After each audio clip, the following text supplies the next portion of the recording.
microphone on. Sorry, Judy.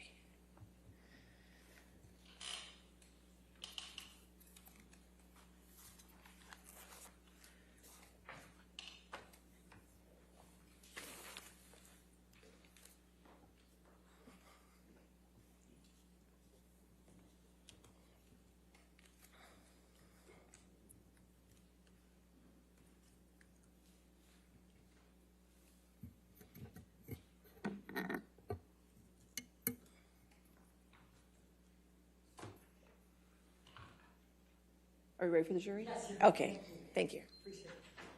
Yes, ma'am.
All right. Good morning, ladies and gentlemen. All right. Dr. Hughes, if you can come back to the stand for me, please.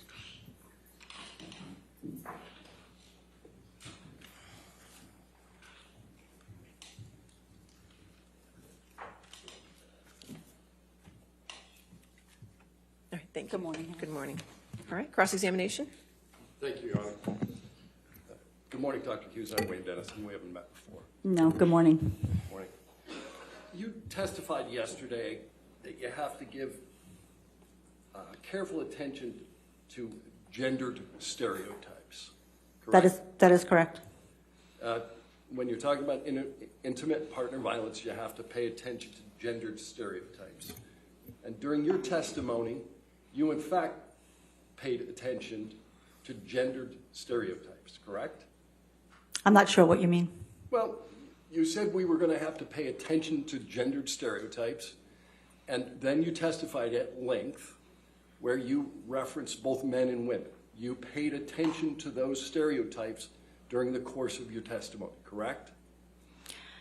What I was saying was you have to pay attention to gendered stereotypes when you're conducting these evaluations. You can't assume all the time that the male is the perpetrator and the female is the victim. You have to go into the evaluation understanding that the male also could be the victim of intimate partner violence. In fact, you're aware that there are large-scale studies that do say that IPV towards males does exist. Of course. Okay. And every time you referred to the characteristic of a victim of intimate partner violence yesterday, you used the pronouns she or her, didn't you? I was using the she and her pronouns in this case because my determination was, as I stated, that Ms. Heard was the victim of intimate partner violence. That is why I was using the she, her pronouns. You, in fact, said women gets into the relationship for all the right reasons. That's what you said. The woman gets into the relationship for all the right reasons. And then you say difficult for victim to extricate herself. You go on to say that she can and she should. Over and over, you use she, right? I believe in this case I did because I was referencing this case where I found Ms. Heard to be the victim of intimate partner violence. It doesn't mean that men don't get into the relationships for all the right reasons too. I believe they do.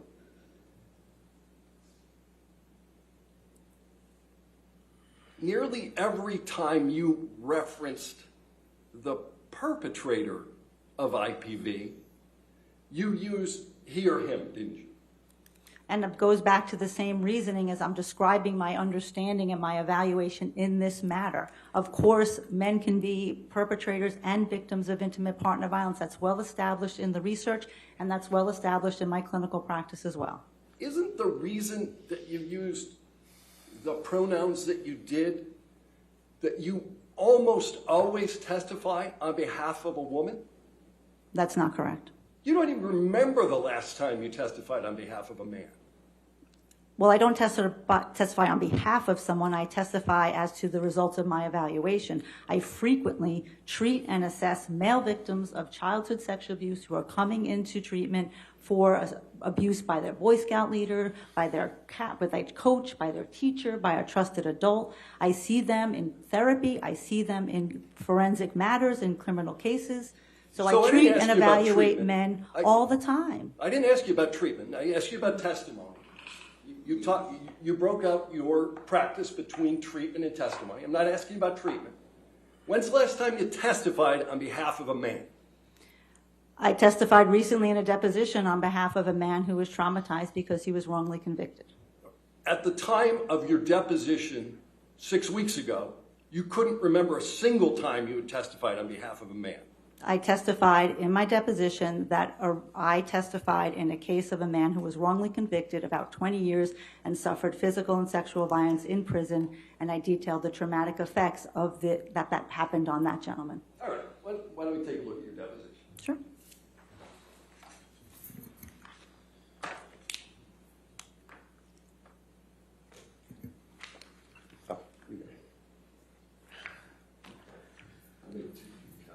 All right, thank you. Yes. Thank you.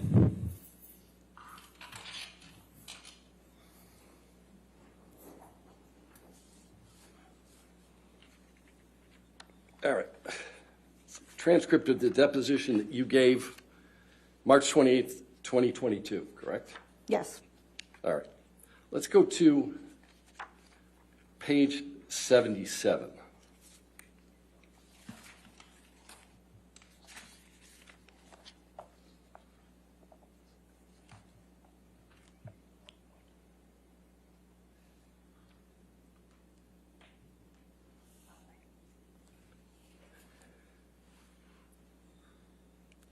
Let's look at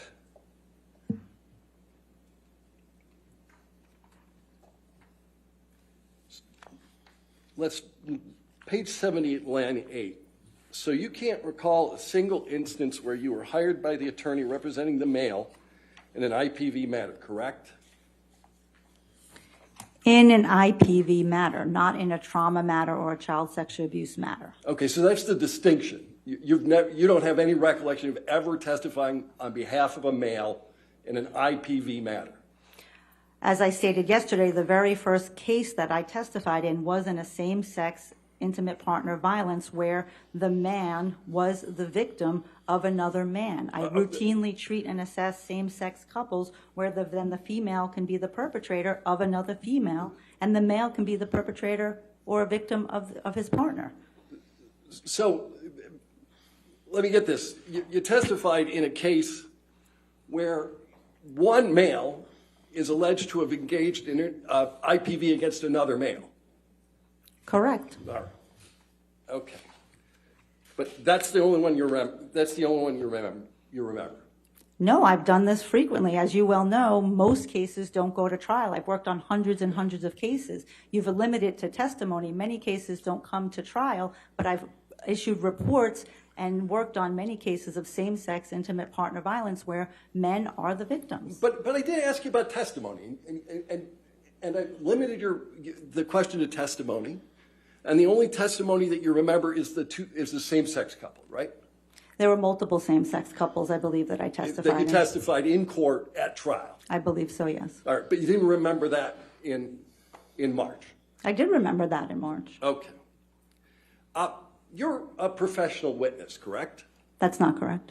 No? You make hundreds of thousands of dollars a year testifying in court, correct? Not testifying in court. I conduct thorough, comprehensive psychological evaluations of individuals who are involved in a court case. The majority of those cases never show up in a courtroom. And half of my practice and half of my income is about my clinical work with people who are coming to me for therapy. I didn't ask you about the other half of your income. I'm asking you whether you made hundreds of thousands of dollars a year testifying as an expert witness in court. As you're phrasing that question, that's not correct. That would be the amount of income that I generate from my forensic practice. I testify perhaps maybe once or twice a year. Most of the work is done behind the scenes in evaluating individuals and issuing reports. But you'll agree with me that a big part of that practice is providing expert witness testimony. That's not correct. No? That's not a big part of your practice. If I testify twice a year, that's not a big part of my practice. All the other time is doing the work for the cases and evaluating the individuals and issuing reports.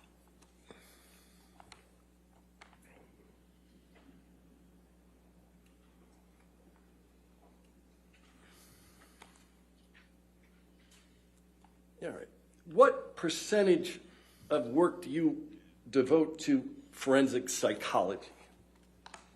As I stated yesterday, I say half and half clinical, half forensic, but I also have a substantial amount of time that I use in the professional activities and serving on professional boards.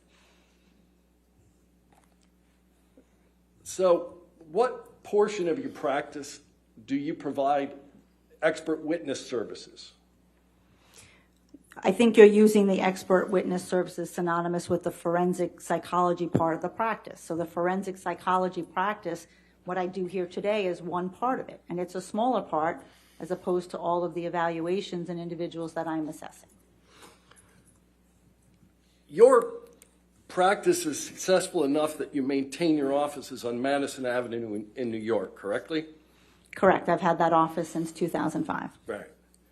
And you're sufficiently successful at your forensic work that you're able to perform unpaid work at a hospital, correct?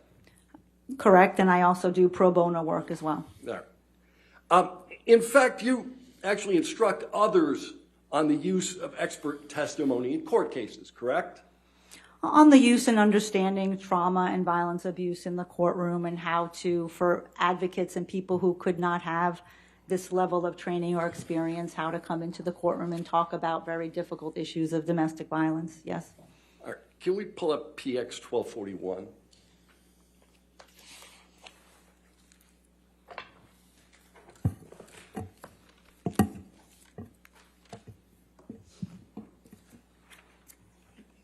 Do you recognize that document? Yes, it looks like the front page of a PowerPoint presentation. And it's a PowerPoint presentation given by whom? By myself and Mary Ann Dutton, who is a very well-known and respected researcher and clinician in the area of domestic violence. And what's the topic of the PowerPoint that you're giving? Expert witness testimony in cases involving domestic violence. Okay. And who did you give this presentation to? That was to the National Clearinghouse for the Defense of Battered Women.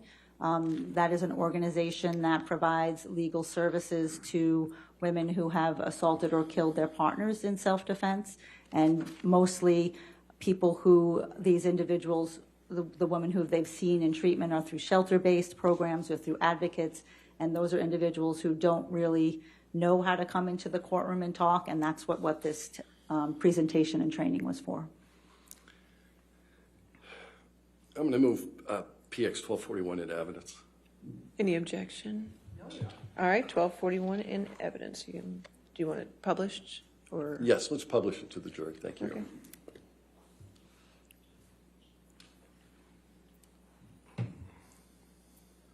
All right. Why don't we pull up PX 1242?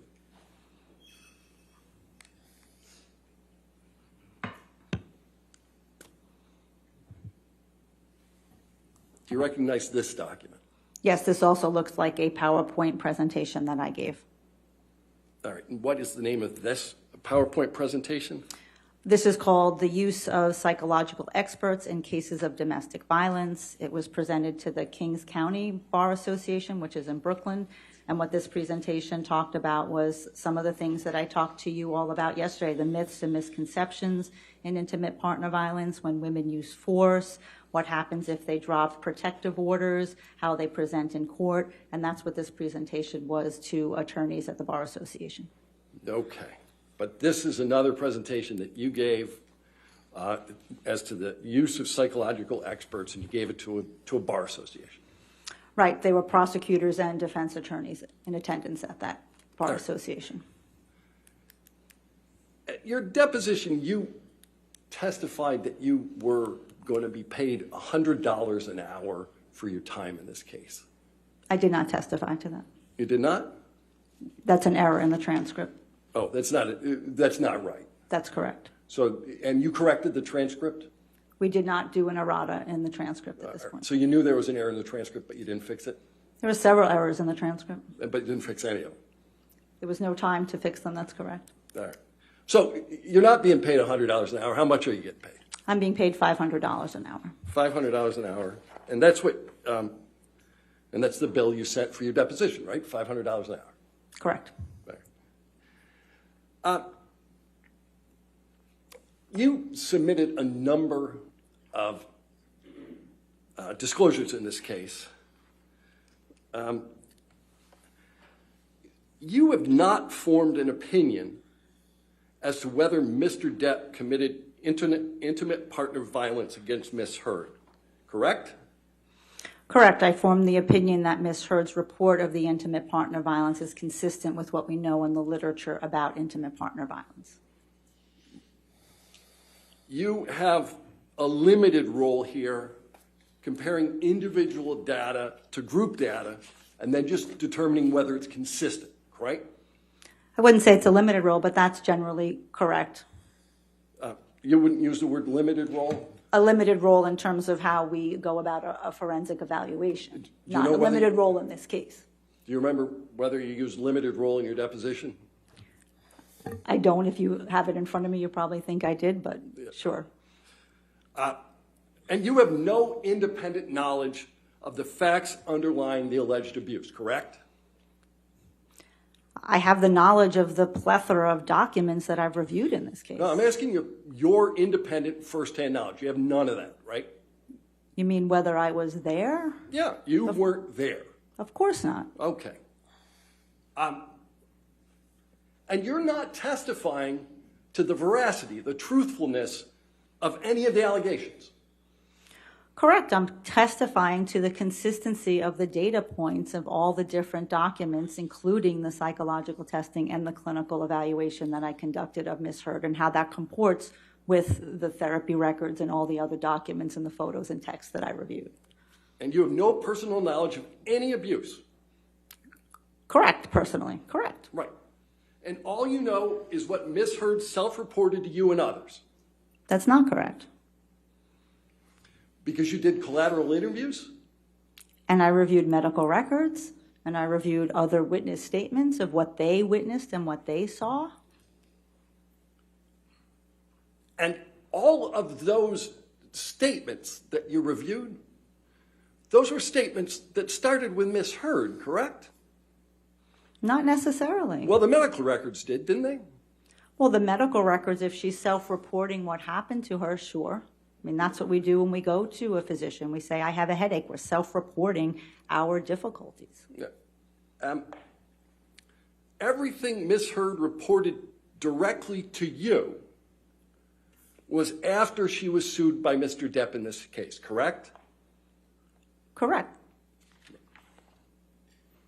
And you didn't meet Ms. Heard until, what, September 2019? That was the first evaluation appointment, correct. How'd you get engaged? Engaged? How'd you get hired to do this work? I was contacted by the legal team. Or were you interviewed by her legal team as to whether you were going to testify here? I was not.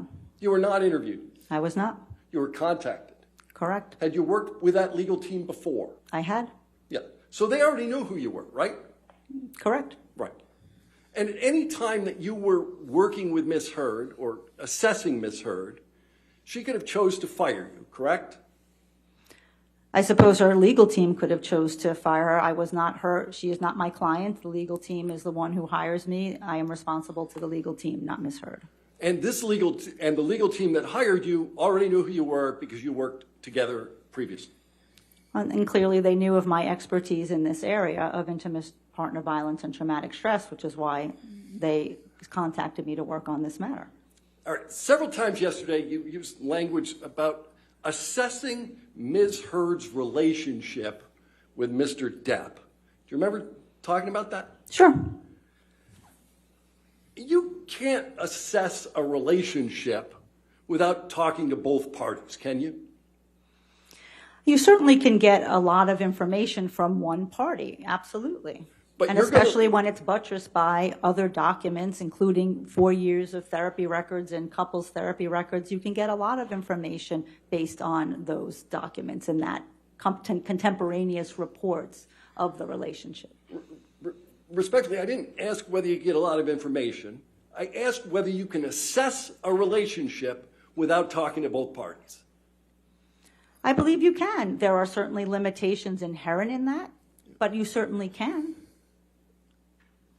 You talked to Ms. Hurd for, what, approximately 30 hours, right? Correct. How long have you spent with Mr. Depp? I did not spend any time with Mr. Depp. It was my understanding that he did not sit for a psychological evaluation. Right. In fact, you never met Mr. Depp, have you? I have not. But you purport to be able to assess the relationship between Mr. Depp and Ms. Hurd?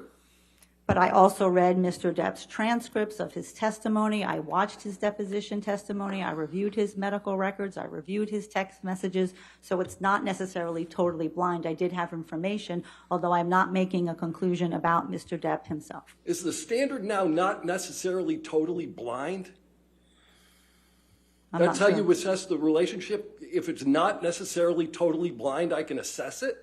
No, we assess as clinical psychologists relationships all the time. That's what we're trained to do. Certainly someone who's been trained in intimate partner violence to understand and look for the dynamics that happen in that relationship. And then when we have external data that supports what the individual is telling us, way before this legal case even came on the scene, that becomes very strong data to support that conclusion. Let's talk about some of that data. Sure. All right? You chose to conduct some collateral interviews, Correct. right? And you interviewed Dr. Bonnie Jacobs. Correct. And you looked at her notes. Correct. And you know that Ms. Jacobs, Dr. Jacobs, doesn't know anything about the version of what happened in Australia until Ms. Hurd had already been sued, correct? I believe she was not in treatment with Dr. Jacobs at the time the Australia incident occurred, so that would be correct. She did reach out to Dr. Connell Cohen about Australia, who she was treating with at that time contemporaneously. All right, I'll ask you about Dr. Cohen. We'll get there. All right. So, you know that Ms. Hurd stopped seeing Dr. Jacobs in August 2014. That's correct. And she didn't go back until after she got sued, right? I believe that's the date. I'd have to look to make sure, but I believe that you're correct. Yeah. And you said you reviewed you interviewed Dr. Connell Cohen. That's correct. And you also reviewed his deposition testimony. That's correct. And you know that he testified that when he was treating a patient, he assumes the patient is telling the truth, correct? I believe he said something to that effect in his deposition. And If he has no reason to believe otherwise, if there's no other data to believe otherwise, that your patient's not being totally honest with you, then you believe what they're saying. Right. No other data to believe otherwise, but the sole thing that's happening is Ms. Hurd is talking to Mr. Cohen, or Dr. Cohen. I wouldn't say she's talking to him, she's going to him for therapy, and he's using his clinical psychological expertise to understand the connection between her symptoms and what she's reporting, what's going on in her life. All right.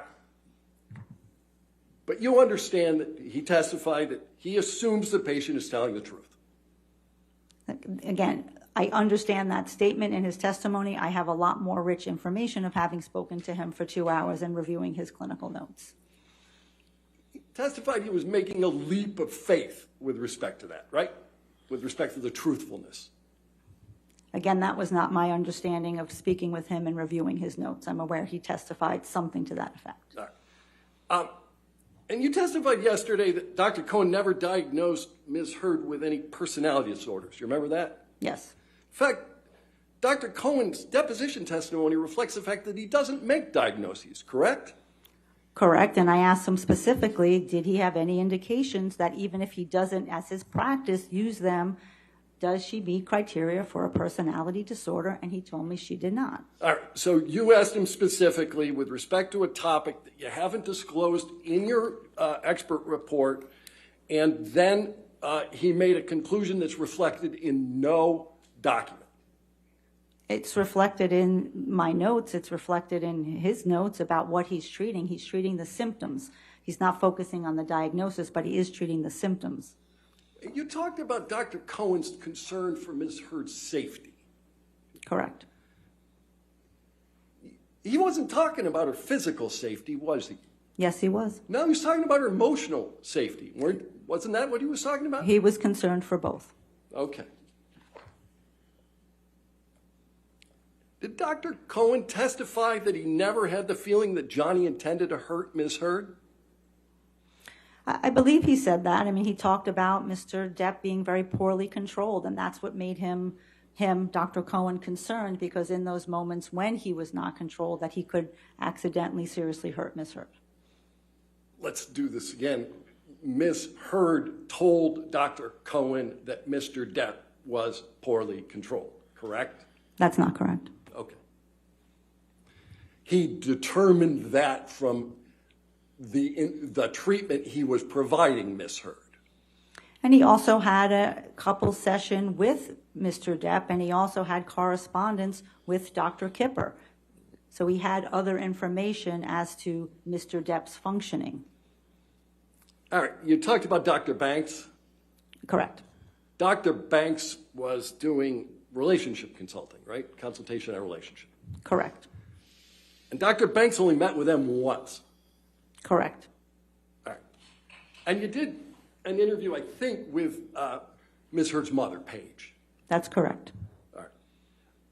You'd agree with me that a person's family member is not the most objective source of information? Sometimes you have to certainly control for that the person may be wanting to be protective of their daughter, of course. And you interviewed Ms. Paige Heard after Mr. Depp had already sued Amber Heard. Right. The entirety of my work in this case happened, obviously, after the lawsuit. Did you review, in that context, any of Paige Heard's text messages with Mr. Depp? I'm not sure if I saw them with Mr. Depp. I do believe I saw some with Ms. Heard. I mean, Miss Paige Heard, Amber Heard's mother, did talk to me about her relationship with Mr. Depp. And she told you that she loved Johnny even after Amber alleged abuse, correct? She did. All right. Now, you testified that you approach a forensic evaluation with, I think you said it again today, a healthy degree of skepticism. Correct. All right. This skepticism didn't cause you to conduct interviews with, for instance, Laurel Anderson. Right, I did not speak to Dr. Laurel Anderson. And you chose not to speak to Dr. Laurel Anderson because you disagreed with Dr. Laurel Anderson? That's not correct. All right. What did Dr. Laurel Anderson do on behalf of Ms. Heard and Mr. Depp? She was a couples therapist that they sought. They had 4 couples sessions. As I stated yesterday, one of them in which Mr. Depp stormed out of. She did have a long, I guess, evaluation or interview with Mr. Depp individually and with Ms. Heard individually. And then she saw them intermittently after the May 21st, 2016 incident, and when they were filing for divorce. So you didn't interview Laurel Anderson, but you know what she did. How'd you figure that out? Because we had her redacted notes and her deposition. All right. And you understood from her deposition that Dr. Anderson didn't believe Ms. Heard to be a victim of spousal abuse? I believe those were her words, yes. And you also understood from her deposition that Mr. Depp had not had a very long history of being violent with any of his wife or women. That she said that as well. Yeah. But that's something about Ms. Heard significantly triggered him. She talked about that as well. And Dr. Anderson thought that Mr. Depp had been, her words, well controlled, I think for almost 20 or 30 years, correct? Up until this point, I believe she said. Right. I know that you testified that you reviewed medical records. Yes. All right. So, you know Ms. Heard had a personal nurse. Correct. Erin Filati. Correct. You didn't interview Ms. Filati either. I did not. You know she spent time with Ms. Heard on a regular basis during her relationship with Mr. Depp. Correct. I had her clinical notes that I reviewed. Right. And you reviewed her deposition testimony. Correct. Some of which the jury's heard, right? I believe so. Yeah. And you reviewed the nursing notes. Yes. So you know that Ms. Heard admitted to a history of eating disorders to Ms. Filati, correct? I know that's in the notes. That's nowhere else in any other record, so I'm not sure where that came from. But you relied on everybody else's notes. And there are some things that I disagreed with, like I disagree with Dr. Laurel Anderson about it being mutual abuse. Right. So the stuff you disagree with, you disregard, and the rest you keep, correct? That's not correct. But that's what you did. That's not correct. All right. You know that Ms. Filati saw Ms. Heard immediately after she returned from Australia. I'd have to look at the notes again to be sure, but I know she did see her when she came back from Australia. That's correct. Did Ms. Filati document any injuries to Ms. Heard in her notes? I did not see that in the record. Okay, so you looked at her notes, and there's no injury to Ms. Heard documented in her nurse's notes following her return from Australia? Correct. Okay. You talked about this concept, which you then defined, lethality. And you testified there are certain factors of their present relationship where a woman ends up murdered by her partner. Correct. And that's one of the ways you look as to whether a woman is in a very dangerous situation. Correct.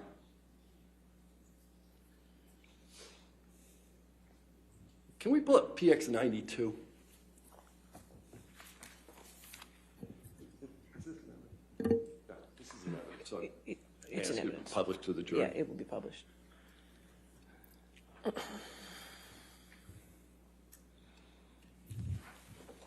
you know what this is? I believe this is the knife that Miss Heard gave to Mr. Depp as a gift. All right. And you speak Spanish? Un poquito? Do you know what it says? Yes, it says hasta la muerta, until death. So a woman you suggest has characteristics of being afraid for her life, gives her intimate partner a large knife, which she has inscribed until death. That's your testimony? Well, there's context. Okay. We can do that later. So we talked about, you talked a little bit about Mr. Depp purporting to demonstrate jealousy with Ms. Heard. Do you recall that? Yes, I do. And you specifically talked about Mr. Depp displaying jealousy regarding the actor James Franco. Correct. Yeah. Now, the very first time you met with Ms. Heard, she talked to you about Mr. Franco, James Franco, correct? I don't know if it was the first time, but I did ask about some other relationships. Okay, so why don't we do this? Let's go PX 1246. I just want to go to the first page.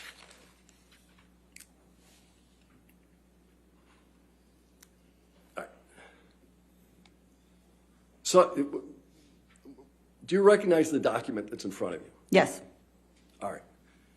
And what I would like to do, what is it? It's a top sheet of a background information questionnaire that I use to help guide the evaluation. Okay. So, now, who filled it out? I filled it out. Whose form is it? My form. All right. I'm going to move just the first page into evidence because we're going to talk about other portions of it later. Could you back us so she can see the whole first page? Okay, any objection? I would want the whole thing. Okay, I can't. We will admit the whole thing into evidence. You want the whole thing in evidence? Sure. I have no objection whatsoever. All right, 1246 in evidence in full. Okay. Are there any identifiers that need, or we're just going? Yeah, I'm sure there's going to be some. All right. Probably. Okay, so you owe me a redacted one, correct? Don't know what the nature of the redactions are going to be, but Okay, well, you Yeah. can discuss it. We'll work with Okay, them on that. thank you. But I'm All right. positive there's identifiers in there. all right. 1246 has been moved into evidence. Can we blow up the bottom right-hand corner? All right, you want to publish to the jury? Yeah, let's publish it to the jury. I'm not comfortable publishing to the jury if there's identifiers. I don't. Yeah, I'm happy to do it at the break to make sure that we. Well, we can, why don't you, I don't see anything on the first if page. you want to look at that, any objection to that? Is that the full page? Well, that's what they're going to show. That's what we're going to show. Okay. All right, publish then. All right. All right. So this is the bottom corner, your notes. And it's under the section of your notes that's entitled Intimate Relationships. Correct. Right.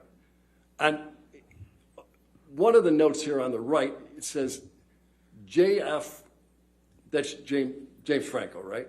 Correct. Got close but really wanted to be with Johnny. Well, it says JF friends. They were friends. All right. Said friends, but you put him under intimate relationship. Well, there's a line there because I was asking specifically about other things that were allegations in this matter. There's a line there because you did not believe that they should go under intimate relationships, but it's on your form? She wasn't telling me that this was an intimate relationship. I queried as to what's going on with James Franco because that was something that was raised in this case. And there's a note for December 2015. When they became more friends, more friendly. Right. And that was a period of time in which Ms. Heard was married to Mr. Depp, correct? Correct. So she became close with Mr. Franco in December 2015, and at least you put it under intimate relationships. With a line differentiating another part of this document. Okay. Did you provide another header, like a header that says friends? No. No. Well, let's look at the next one. The next one says, I think it says Elon. Correct. It's Elon Musk, right? Correct. All right. May 2016. Correct. Met Ball. Correct. That's a big fancy party in New York, right? Yes, it is. All right. And she says she dated him after Johnny. Correct. She met Elon Musk in May 2016. When did she file the TRO?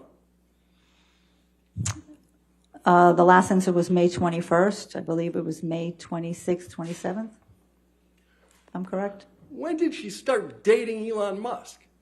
Sometime after that. All right. Yeah. Sometime after the TRO? I believe so, yes. Okay.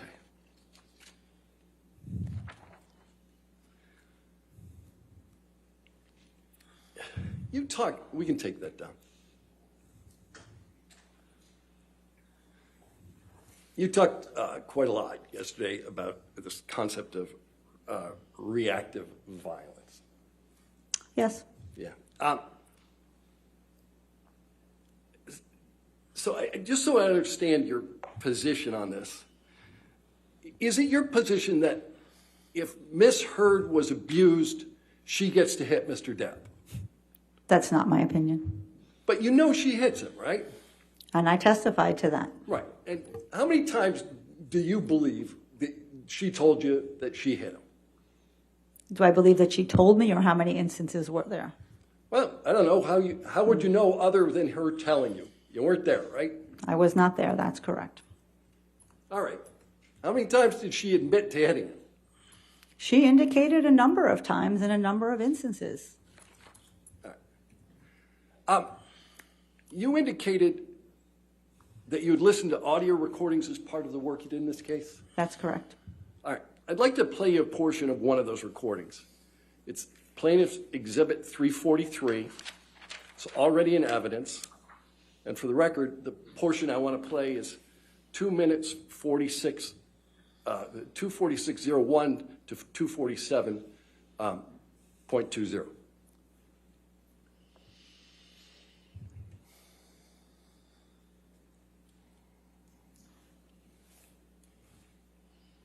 I said to Travis, I said to you, hey, tell Travis what just happened. Oh, you told me to do it. You told me to. You said, go do that. I said, no, tell him what just happened. And I lied. And that you punched me in the You're right. fucking thing. And You figured in it the out. face. And you said, no, fucking, I didn't. What the fuck are you talking about? And I watched you lie. And then I didn't punch you, by the way. I'm sorry that I didn't hit you across the face in a proper slap, but I was hitting you. It was not punching you. Babe, you're not punched. Don't tell me what it feels like to be punched. You know, you've been in a lot of fights, been around a long time. I know. Yeah. No, when you fucking have a close You face. didn't get punched. You got hit. I'm sorry I hit you like this, but I did not punch you. I did not fucking deck you. I fucking was hitting you. I don't know what the motion of my actual hand was, but you're fine. I did not hurt you. I did not punch you. I was hitting you. How are you? What am I supposed to do? Do this? I'm not sitting here bitching about it, am I? You are. That's the difference between me and you. You're a fucking baby. Because you started. You are such a baby. Grow the fuck up, Because you Johnny. started physical fights. I did start a physical Yeah, fight. you did, so I had Because- to get the fuck out of there. Yes, you did. So you did the right thing, the big thing. You know what? You're admirable. You agree with Ms. Heard that it's admirable to retreat from a fight? Is it admirable? It is admirable to retreat from a fight. Yeah. Anything about this tape suggest to you that it's characteristic of reactive violence? In this instance, if true, if she said she hit him first, then that would not be reactive violence. All right. You testified that Ms. Heard reported to you that she engaged in low levels of violence, correct? Well, I don't think she said that. I think that was the characterization of knowing the types of minor and severe levels of violence. Okay, I got it wrong. You consider it low levels of violence. Well, I considered what the literature and the research talks about low levels of violence as opposed to severe levels of violence. And I think you suggested that Ms. Heard sustained more severe injuries, correct? I think I said more frequent injuries. More frequent, but not more severe. Well, certainly the incidents in Australia and the sexual violence and the incidents on December 15th, 2015 were quite severe. You said you reviewed medical records in rendering your opinion. Correct. And you reviewed photographs. Correct. Now, other than the reports to her therapists, which you call medical records, right? Yeah, I would call those medical records, Right. sure. Other than the reports to her therapist, there's not a single medical record that reflects any injury to Ms. Heard, is there? That's not correct. No. there is not a, other than what doctor reflected injuries to Miss Heard?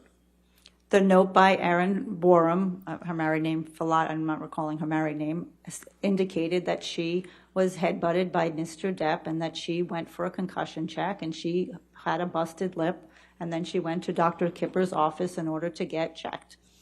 What? And there's a medical record other than that note that reflects it?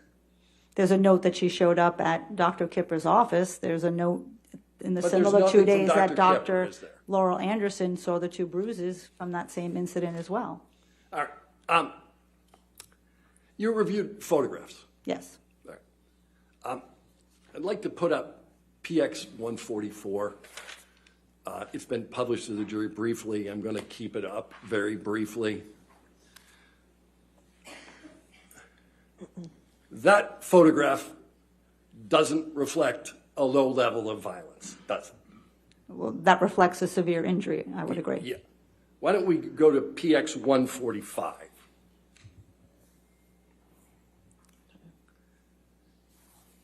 That's a severe injury that ended up with Mr. Depp on a gurney, correct?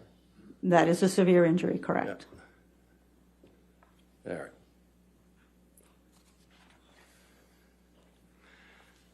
Is it your testimony that throwing a can of mineral spirits at your spouse is characteristic of reactive violence? If you are running away from your spouse who is trying to hurt you, yes. All right. So you can throw a can of mineral spirits. What about if you throw a can of Red Bull? Again, it depends on the incident I think that you're referring to. That was not necessarily reactive violence. That was in a state of frustration or anger. All right. So when you throw a can of Red Bull in a state of frustration or anger, that's not reactive violence. No. Right. What about if you throw a bottle of vodka because your husband fell off the wagon? Is that reactive violence? Are you asking me hypothetically? I'm asking you, would that be a characteristic of reactive violence? Throw a bottle of vodka because your husband fell off the wagon. If it's in the middle of an assault, perhaps.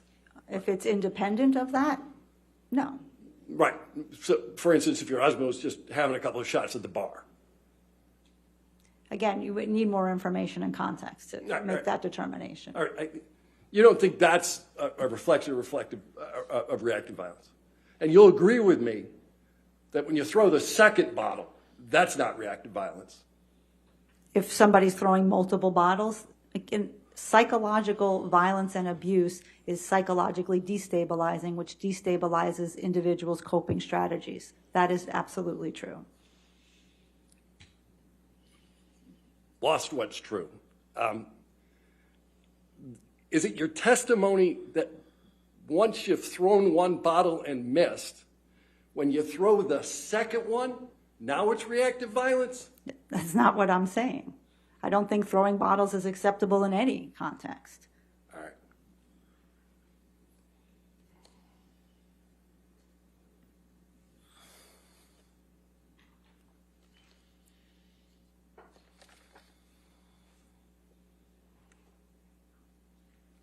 All right. I'm going to ask you about some of the testing that you did.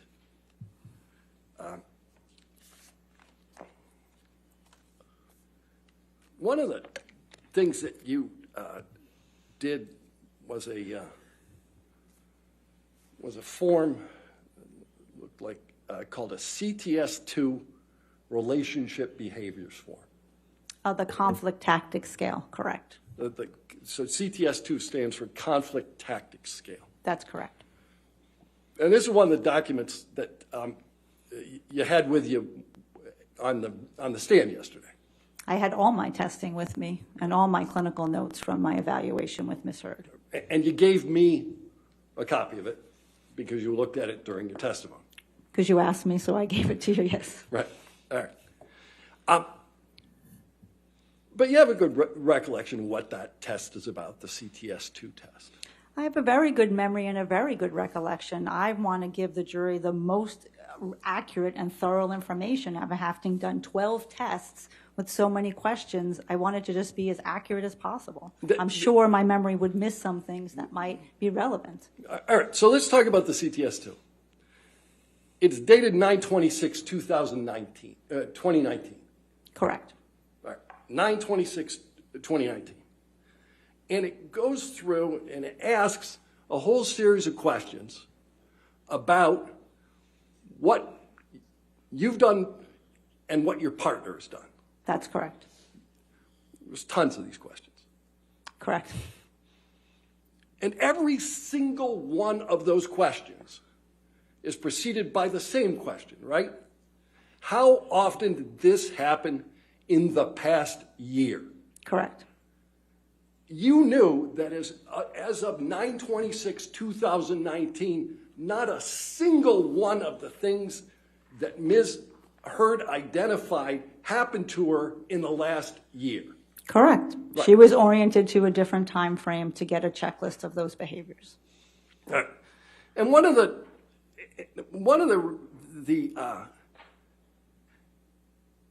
although it says, please, how often did this happen in the past year?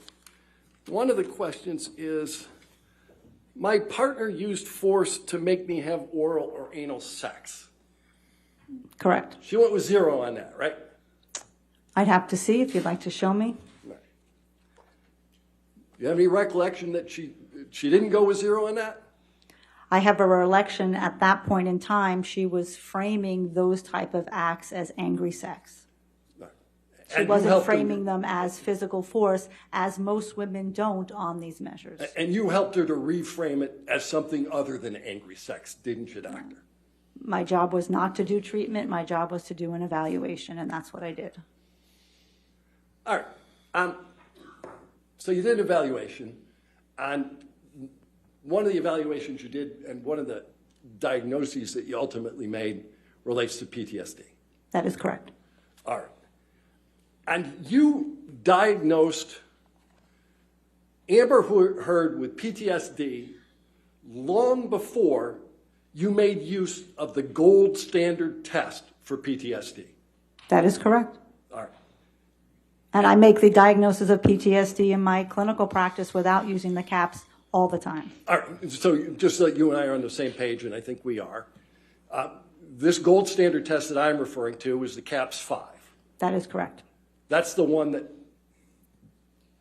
Dr. Curry administered, correct? Correct. All right. You didn't administer the CAP-5 until after you'd already diagnosed Amber Heard with PTSD, right?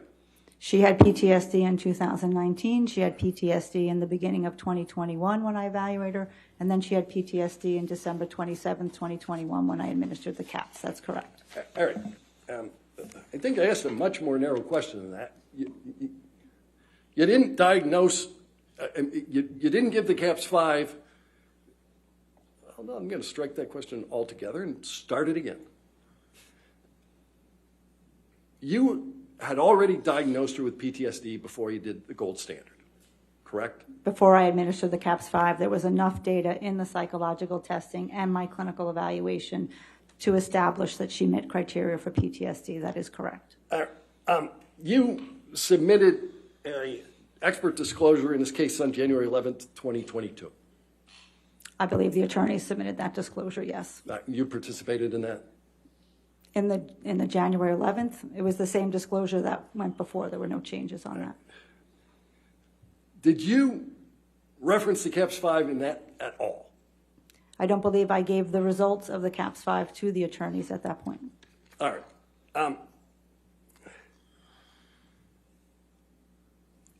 You met with, I got dates here. This time I'm using the cheat sheet. All right. You met with Amber Heard on September 26, 2019. I would love to have my cheat sheet, but I'll take your word for it. I'll share. Thank you. October 11, 2019. When did you give the caps 5? The CAPS 5 was administered the last time that I saw Ms. Hurd. I saw her over, as stated multiple times, over the past 2.5 years, and having not seen her in about a year to get an accurate assessment of her current symptoms, having had all the background information. You got it? Well, good afternoon. Before I begin, let me tell you, I'll be around to answer questions on a lot of things, but I got 600 Olympians waiting out there for me. If you keep me too long, they'll rush the place, and all kidding aside.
Your copy of it. Thank you. That's fine. I'd like to go to the second page. And,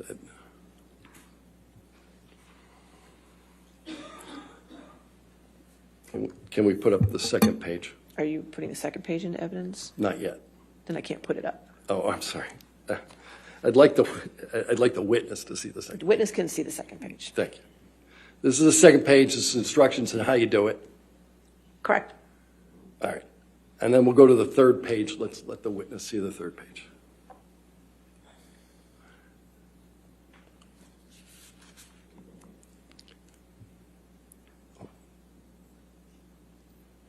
Now, this is entitled scoring. Correct. So when you score, you look at two things, right? You look at frequency and intensity. Correct. All right. Those are the two factors you use to score. Correct. All right. Can we go to the fourth page of this document and just show it to the witness? All right. So, Dr. Hughes, this is the first page of the CAPS B where, other than the identifying information, where there's any input into the document, correct? The CAPS 5, you said the CAPS B? Yeah, I misspoke. Okay, yes. This is the criterion A, which means that in order to, as I said yesterday, to obtain a diagnosis of PTSD, you have to have sustained a very specific traumatic event. That's the first gate to get through the door. All right. So,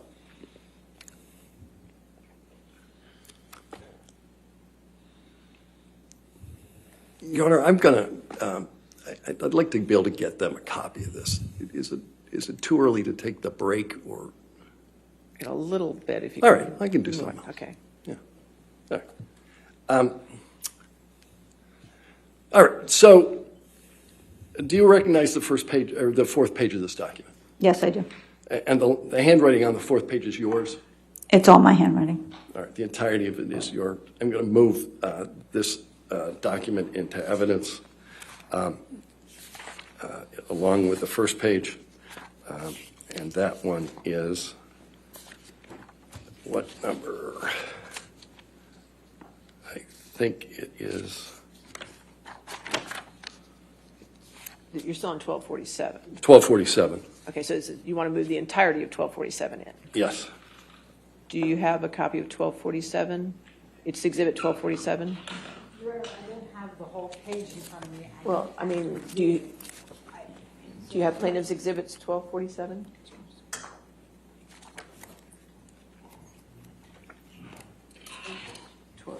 Plaintiff's 1247. Yeah, I don't have it either.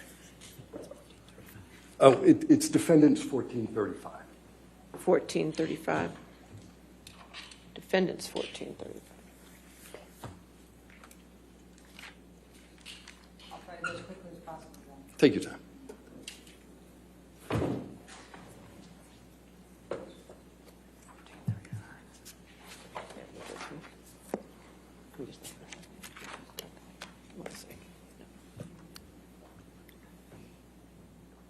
Did you want to take a look at the court's copy? Would that be easier for you? Yeah, it's 59 pages.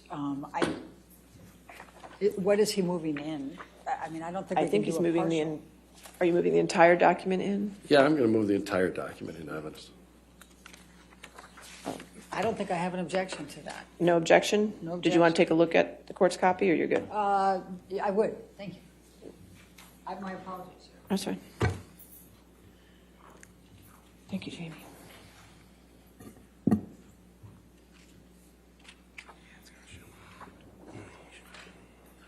It's going to show the evaluation too, right? No objection, no.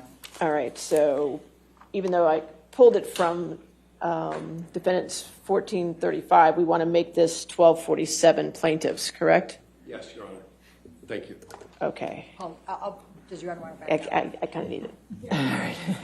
Thank you. We'll just change the number on it. All right. So it's 1247. I said, okay, 1247 in evidence. Plaintiff's 1247 in evidence, and now it can be published to the jury. Thank you. Why don't we publish the fourth page where we're talking about? All right. So what this references is the event you said was the worst, and what you have filled in here is 3 words. IPV by Johnny, right? Correct. All right. And then what happened is the next box, and you've not written a single thing in the box, right?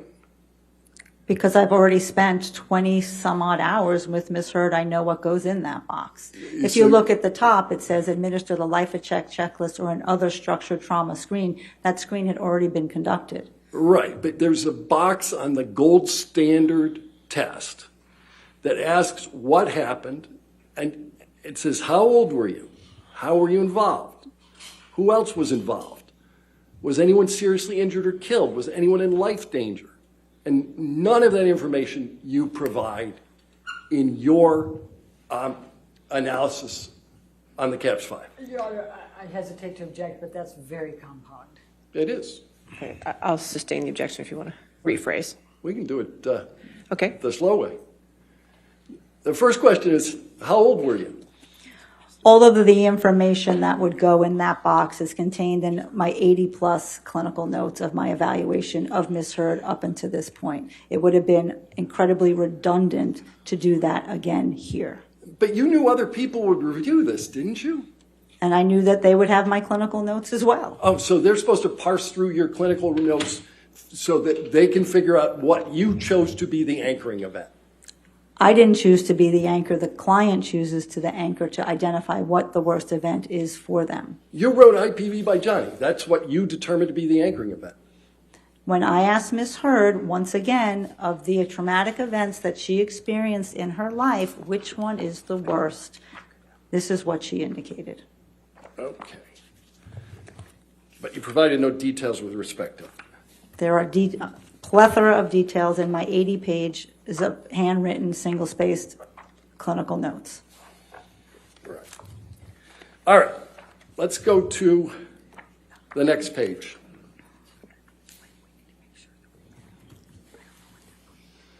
All right. you felt it appropriate to fill this page out, didn't you, Doctor? Well, these are the questions about the symptoms, so I'm asking specific questions and getting her responses. Didn't you know this already? Well, I was making sure at this point, having not seen her for a year, what is the trauma expression at this time? It can change over time. It could go away. It can get better. It can get worse. All right. Why don't we go a couple more pages in? Let's go into page 7 of 20.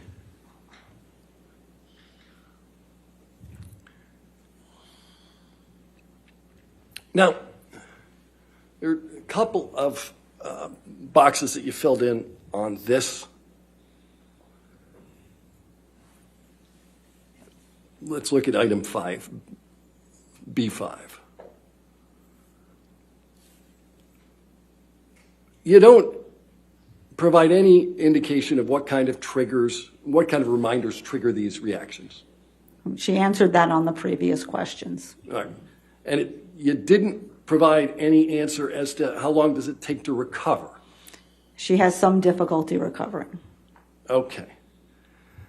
And then there's this question that says, how often has this happened in the past month? Number of times. Correct. And we talked about how these things are scored, and we looked at, you got to look at frequency and intensity, right? Correct. And you left the frequency box blank. Well, no, if she said several times a month, then that's what the frequency is. And you didn't fill that frequency box in at all. Because she told me it was frequently several times a month, which is one of the anchors encoding the caps. All right, let's look at the next one. The very next box. Again, this is scored by frequency and intensity. How often in the past month? Correct. Blank. Pardon? How often in the past month? You left that one blank again, right? She tells me it happens at least twice a week, so certainly I could multiply 2 times 4 and put in 8. And you certainly could have written the number 2. But it wasn't 2, if it's happening 2 times a week. All right, so 2 times a week times the number of months. Now you got 2 digits instead of 1, right? That's all it took to write that down. This is in a 1-month period, so it would have been a 4-week period. How often in the past month? That's what it says. Correct. You You said chose months. not to answer that question. Let's look at the next page. Again, scoring is frequency and intensity. How often in the past month? Again, you left it blank. If you look on the right-hand box, that is where we are indicating the frequency and the severity. If you can see where I circled moderates happening more than twice a month, that's where I am indicating the frequency of the symptom expression. Okay. But aren't you skipping a step? You're supposed to do intensity and frequency. And when somebody says it's happening more than twice a month, that is a frequency indicator. All right. Let's go to the next box. Again, we have, in the past month, how many of the important parts of event have you difficulty remembering? Number of important aspects. Didn't fill it up. Well, I listed 2 specific incidents of where she indicates she has important aspects that are missing.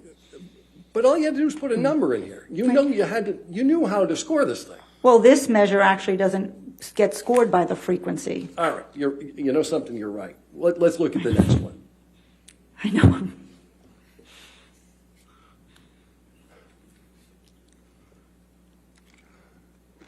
The next one gets scored by the frequency. That's blank, right? Well, I did not code it as a PTSD symptom. Okay, let's go to the next one.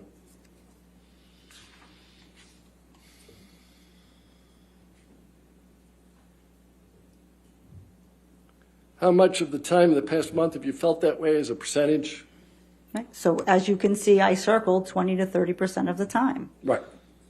It's you just didn't I'm putting it on the right side in the box where I'm coding the instrument. We're going to talk about the right side in a minute. You took issue with the way that Dr. Curry did this test, didn't you? Correct. All right. But your test, in every instance where you're asked the number of times and to fill in the blank, you leave it blank. They're on the right side of the document. All right. You want to talk about the right side of the document? Let's do that.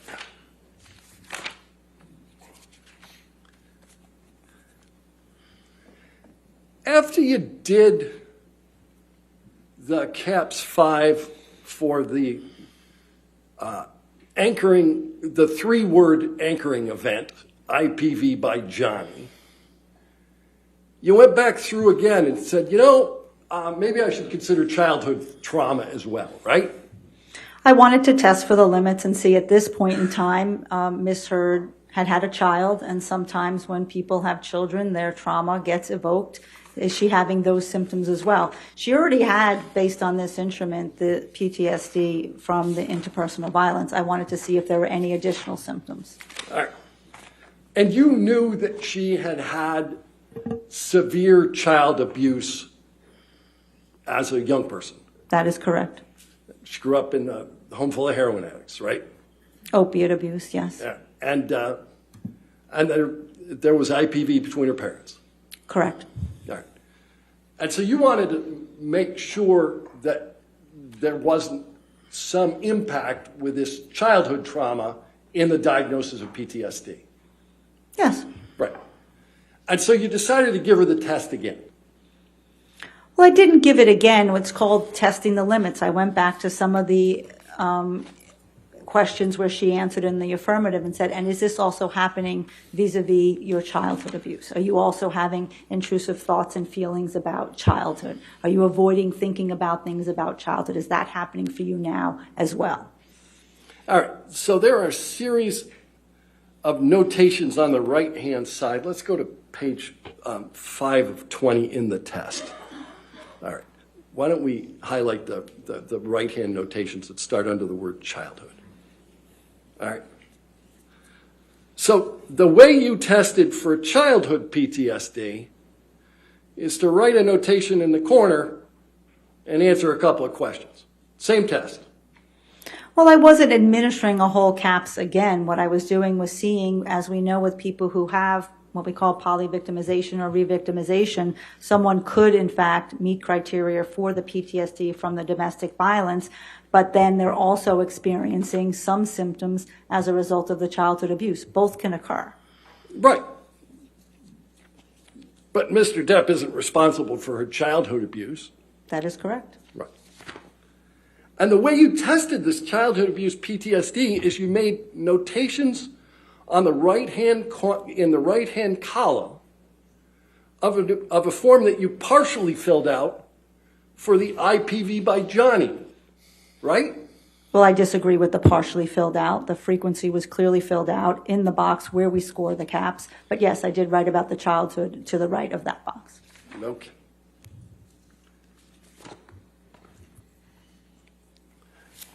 And that is the appropriate way that the gold standard test for PTSD for childhood trauma should be administered.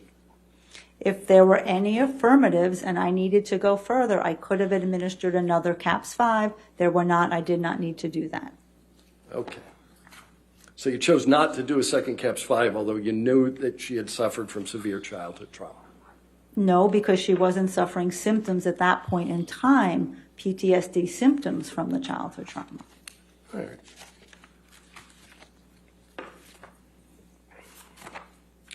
Mr. Dennis, are you moving to a different topic now? I am.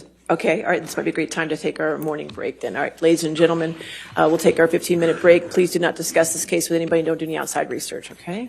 Thank you.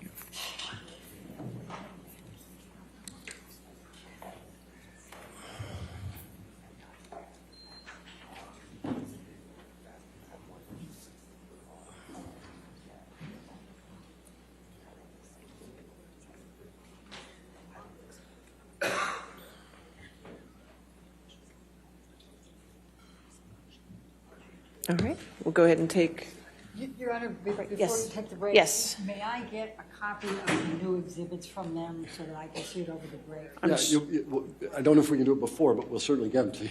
Well, I mean, I need to be able to Sure. redirect, and I have never seen these. so- okay, we'll go through it. That's fine, all right? Although it's in your exhibit list. So that's Well, fine. if it's in my exhibit list, if they just tell me. We tell you the that's exhibit fine. numbers, that's fine. We'll work through it, okay? Let's take a recess of 11:40 then, okay? Thank you, All Your right, Honor. back at 11:40.